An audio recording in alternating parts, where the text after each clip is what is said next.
Vamos a ver el... A ver, estamos compartiendo ahí. Sí. Vamos a ver el videíto y después lo comentamos, ¿eh?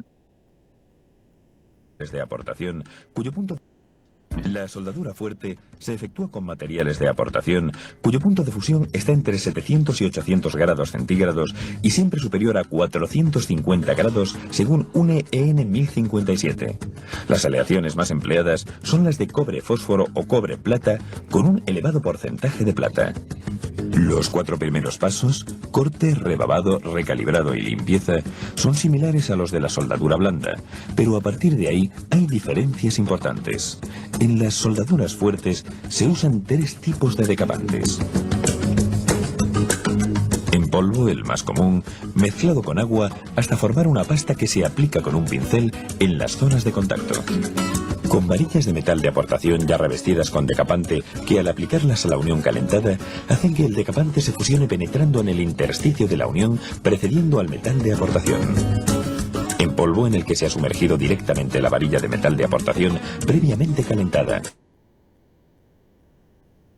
De forma similar a tiras. Este sistema, que requiere una mayor especialización, es el que vamos a utilizar para realizar la soldadura fuerte. Tras el montaje de la unión, se procede al calentamiento utilizando sopletes de propano o oxiacetilénico. Cuando se utiliza este último, se regula la llama para que sea ligeramente reductora, esto es, cuando presenta un dardo fino de 7 a 8 milímetros de color azul en el interior, cerca de la punta del soplete. La llama se mueve continuamente sobre la unión del tubo y el accesorio para obtener un calentamiento uniforme y se va aplicando el decapante. La unión está suficientemente caliente cuando el decapante está en reposo y transparente, tanto sobre el tubo como sobre el accesorio. Entonces, la llama se dirige hacia adelante y hacia atrás en la dirección del eje de la unión, evitando siempre los recalentamientos locales. En tubos de diámetro grande, a veces es difícil calentar a la vez toda la unión. En este caso, se recurre a un soplete de varias bocas. Llamamos especialmente la atención sobre el hecho de que el calentamiento no debe ser exagerado, puesto que se corre el riesgo de quemar el cobre, haciéndolo frágil y poroso. Una vez calentada la unión y sin retirar la llama para mantener la temperatura, se procede a la aportación de la aleación de la soldadura aproximando la varilla al borde del accesorio. Aquí vemos las temperaturas de fusión de los distintos materiales que intervienen en la soldadura fuerte: cobre, material de aportación y decapante. Al alcanzarse la temperatura adecuada, el material de aportación penetra rápidamente por capilaridad en el intersticio entre el tubo y el accesorio. Cuando la unión está llena, se observará la formación de un cordoncillo continuo de soldadura alrededor del tubo y en el borde del accesorio. En este momento se interrumpe la aportación.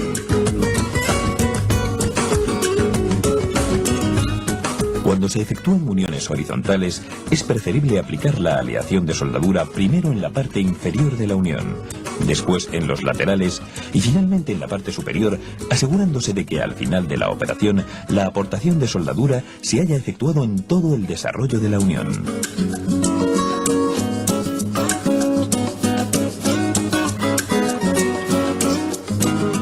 Por el contrario, en el caso de uniones verticales, el punto de iniciación de la aportación no tiene importancia.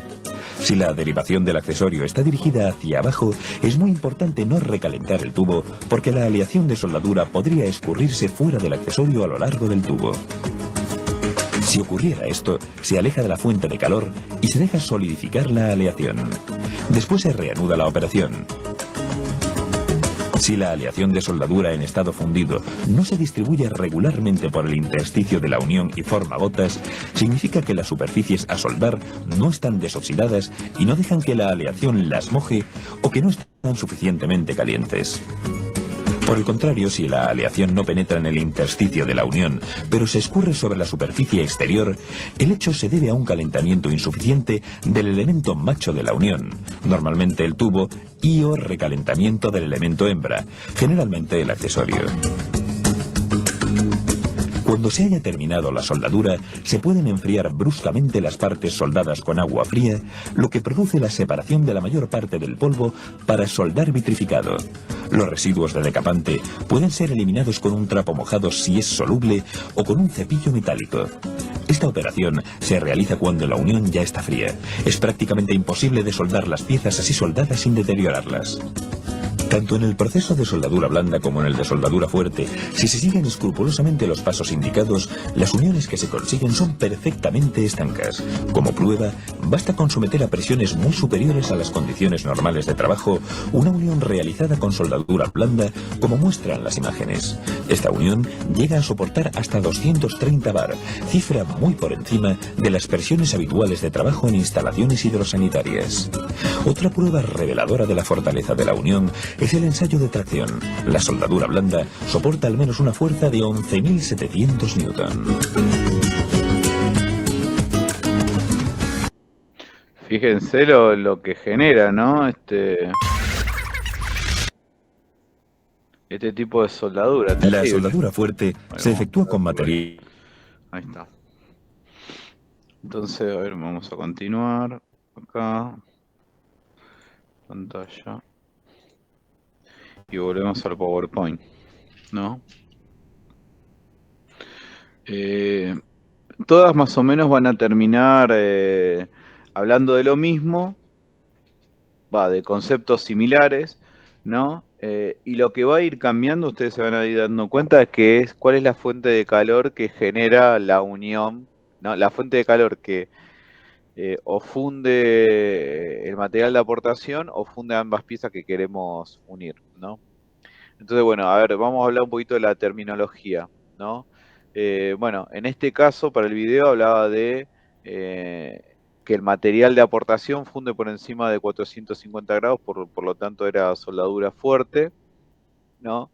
Después, fundente o flux, que es el componente químico que evita o no permite la formación de óxidos, ¿no? Entonces, todos los procesos de soldadura de alguna manera van a estar evitando eso, ¿no? Algunos se le coloca un fundente, otros va a haber una cámara, sí, como una campana de gas que va a evitar que el oxígeno del medio ambiente entre, después lo vamos a ver con más detalle. Y me adelanto un poquito, ¿no? Y después está diferentes tipos de fundente, como el que vimos hoy, que lo iba llevando como si fuera una cera, lo va llevando mientras que por medio de capilaridad ingresa el material en lo que decía el intersticio, en esa separación que están entre las dos piezas. Bueno, el material fundente es el que protege al material que se está uniendo y evita que se genere óxido a causa del oxígeno del medio ambiente. El mojado, ¿no? O wetting, es la acción de ir llevando ese cordón de soldadura o ese material fundido por medio de los intersticios de esas dos uniones de esas dos piezas que se quieren unir. Y esa acción de ir llevando la gota del material fundido se llama mojado, ¿no? Después, la holgura es el gap que existe entre las dos piezas que queremos unir. Por ejemplo, si estas dos piezas, por ejemplo, quiero unir una pieza y está enfrentada a otra, ¿no? Esta distancia de separación se llama holgura.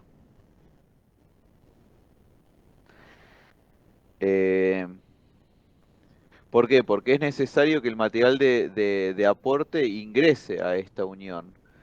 Si yo imagínense que yo quiero unir dos chapas que están enfrentadas y hago un corte, me va a quedar como si fuese un honguito, ¿no? Porque voy a tener material de aporte en el intersticio, en la holgura entre los dos materiales, va a quedar algo por encima, ¿no? Que acá también va a haber una altura de este cordón de soldadura. Y también, como decíamos antes, hay una parte que también el cordón de soldadura penetra en los dos materiales que quiero unir, ¿no? Entonces, penetra en un material, penetra en otro y también rellena la holgura, que es esa capilaridad o ese intersticio que decía el video, para que podamos cargar de este elemento de, de aportación, ¿no? Entonces eso sería la holgura. Y la atracción por capilaridad, bueno, es la acción cuando, o como dice ahí, la fuerza con la que el líquido ingresa a esta holgura que hay entre las dos piezas que quiero unir, ¿no? Bueno, este era el videíto. Y después ahora vamos a pasar a lo que son las operaciones por presión, ¿no? Y dentro de las operaciones a ver, antes de avanzar, ¿hasta acá alguna duda? ¿Se entiende más o menos los conceptos, la idea que queremos trasladar? Sí, sí, de 10. Bueno, entonces, eh, avanzando un poquito más, vamos a hablar de las soldaduras por presión, ¿no? Y en esta clasificación se encuentran la soldadura por forjado, por resistencia y por frío. Esperen un segundito que estoy viendo acá al perro. Que va a matar una macana. Un segundo.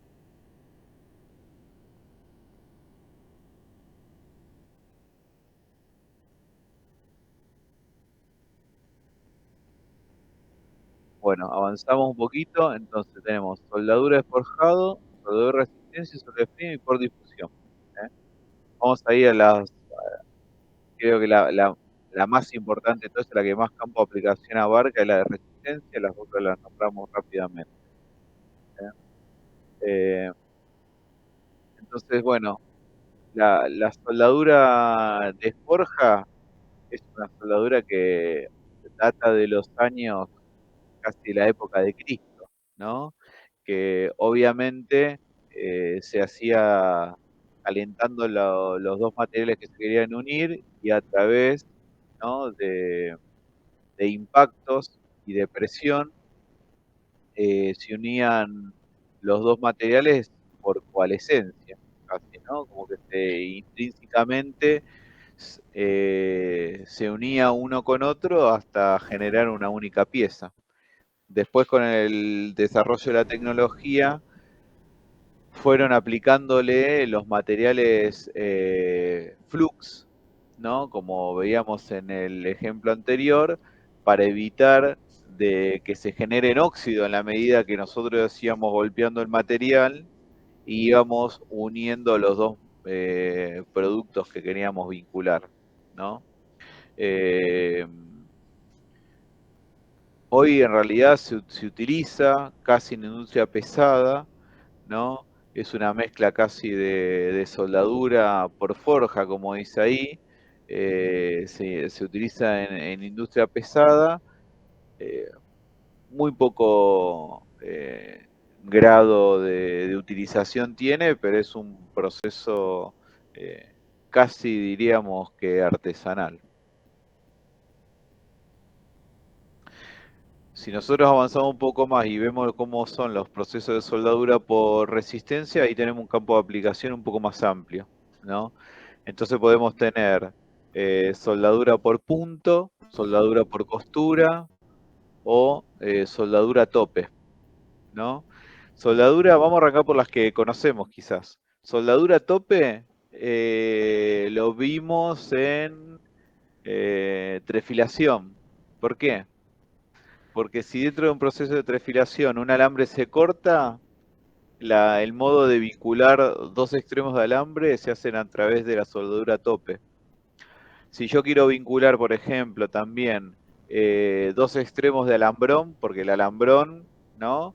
Tiene una longitud limitada. queremos vincular dos extremos de alambrón, también lo podemos generar a través de la soldadura a tope, ¿no? ¿Cómo se lleva adelante eso? Bueno, se hace un pequeño trabajo de preparación donde se frentean las dos caras que se quieren unir, se colocan, como dice la palabra, a tope, ¿no? Una frente a la otra, y cuando están en contacto se realiza la circulación de una corriente eléctrica, ¿no? Y como están en contacto, circula. Y en ese punto se genera un punto de calor por el cual después ambos extremos se funden y se terminan vinculando. ¿Eh? Eh, entonces, por resistencia, porque la fuente de calor es a través de una corriente eléctrica, y a presión, porque necesitas que estén a tope y presionados ambos extremos para que se puedan vincular. Entonces, a presión y a tope. El ejemplo más común es el de, para mantener continuidad en los procesos de trefilación, utilizamos este tipo de soldadura a tope para vincular, por ejemplo, alambrones. Tenemos que trefilar, no sé, 4, 5, 6 toneladas de alambrón. Bueno, como cada rollo, ¿se acuerda que habíamos dicho que pesaba 1 tonelada y media? Si tenemos una orden de fabricación de 5 toneladas, bueno, vamos a tener que ir vinculando los alambrones para mantener la continuidad del proceso. Entonces, los vinculamos a través de este proceso. Podemos tener también soldaduras por punto. Bueno, esto se utiliza mucho en la industria automotriz, ¿no? Para generar los chasis, las carrocerías de los autos, ¿no? La figura es la que muestra ahí el dibujito, ¿no? Son dos ganchos o una pinza que agarra las dos piezas que se quieren vincular, presiona, genera la corriente eléctrica y las vincula, ¿no? Entonces es muy parecida que la resistencia, perdón, que la soldadura a tope, pero en vez de vincular dos, dos cilindros, ¿no? Como pueden ser dos extremos de alambre o alambrón, va a vincular dos láminas de chapa, por ejemplo. Entonces la vincula a través de la soldadura a tope. Hay una pinza que presiona y una vez que están en contacto ambas piezas que se quieren unir más la circulación con una corriente eléctrica, vincula a los dos componentes. Y después tenemos por costura, ¿no? Que, bueno, no sé si recuerdan que habíamos visto todo lo que era la fabricación de tubos sin costura. Bueno, también existe la fabricación de tubos con costura, ¿no? Que no se parte de un tocho, sino se parte de una lámina, ¿no? Entonces existe un proceso por el cual se genera la envolvente de esa lámina hasta generarle un cilindro, a generar la forma cilíndrica, y luego, como muestra la figura, a través de unos rodillos que están conectados a un transformador, a una fuente, circula una corriente eléctrica y en la medida que va avanzando ese rodillo, va uniendo la lámina para formar el tubo con costura, ¿no? Tenemos soldaduras en frío, ¿no? Que, como dice ahí, tiene poca utilización, pero utilizaciones en productos claves, ¿no? Generalmente eh, estar involucrada la deformación plástica del material, y tienen que ser materiales de de bajo espesor, eh, y tienen que tener un vínculo eh, para generar, tiene que tener cierta afinidad afinidad química para generar esa zona de transición entre un material y otro para que luego se vinculen, ¿no? Eh, y a través de la presión que se imprime en frío, ambos materiales se empiezan a vincular. Se vinculan por presión, pero no deja de ser un proceso de soldadura, ¿no? Entonces fíjense acá tenés una lámina de aluminio, una lámina de SINAC, una lámina de aluminio con sus diferentes espesores, y a través de una aplicación de presión en frío se vincula, se genera una interfase y se unen ambos componentes. Avanzamos.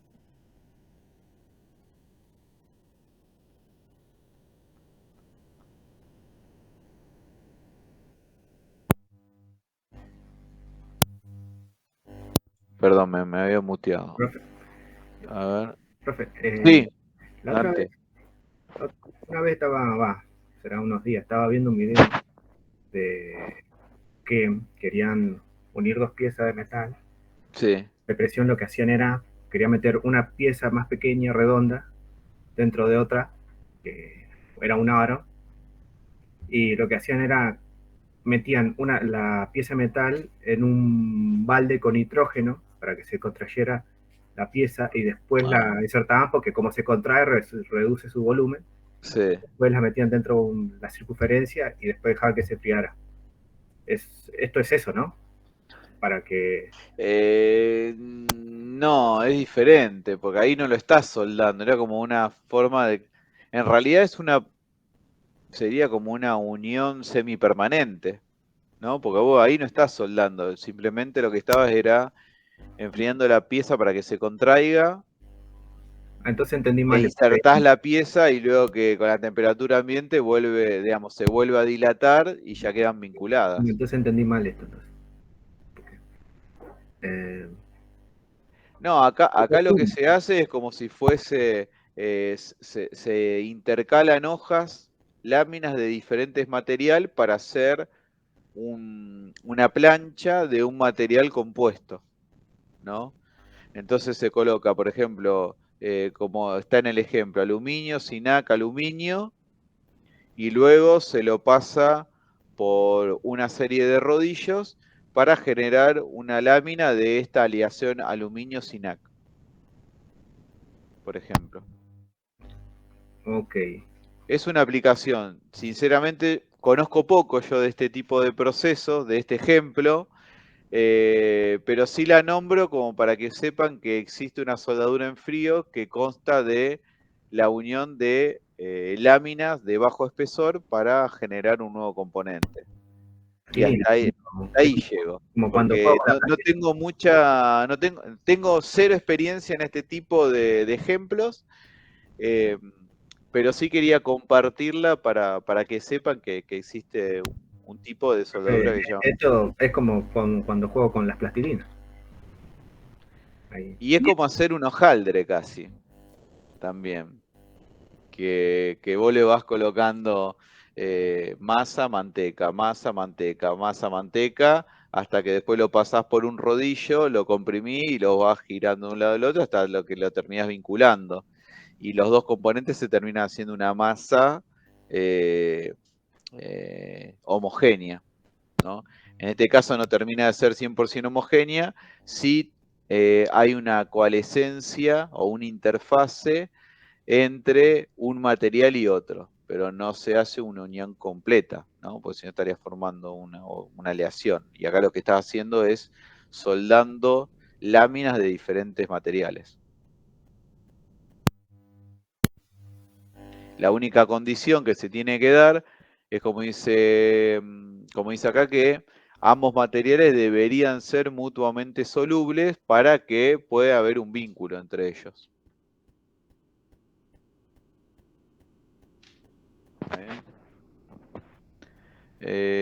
Voy a ver si la clase que viene traigo algún ejemplo más. Es difícil encontrar ejemplos de esto.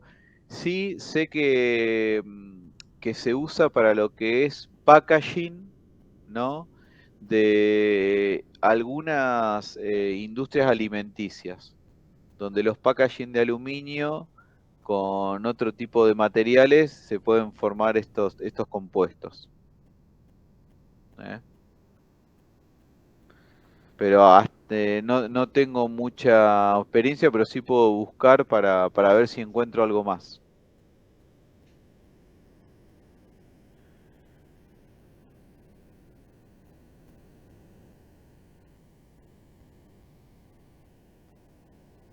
Tenemos soldadura por difusión, y este caso tenemos ejemplos concretos ya, que son por ejemplo la fabricación de los insertos de herramientas para herramientas de corte, por ejemplo como es el caso de los carburos, eh, bueno acá también figura aleaciones de acero inoxidable como hierro, cromo, níquel, ¿no? Donde el principio de la presión y la difusión de los materiales provocan que se vayan soldando los diferentes compuestos para formar una pieza unitaria, ¿no?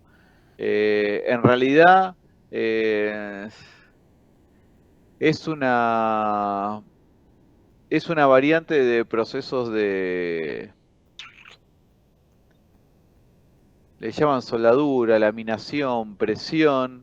No estás vinculando dos componentes así geométricos como podemos nombrar en los ejemplos, pero sí es una forma de vincular materiales para obtener, por ejemplo, lo que son los insertos para materiales de máquinas de herramientas, ¿no?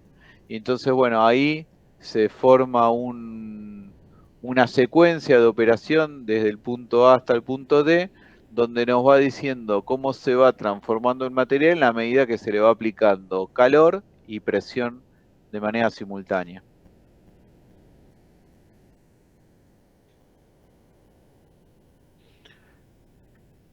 Si avanzamos un poquito más y dejamos todo lo que es la soldadura por presión, vamos a los tipos de soldadura que tienen mucho más aplicación en el campo y donde nos interesa profundizar, sí, en la clase de hoy, donde lo que son las soldaduras por fusión, ¿no?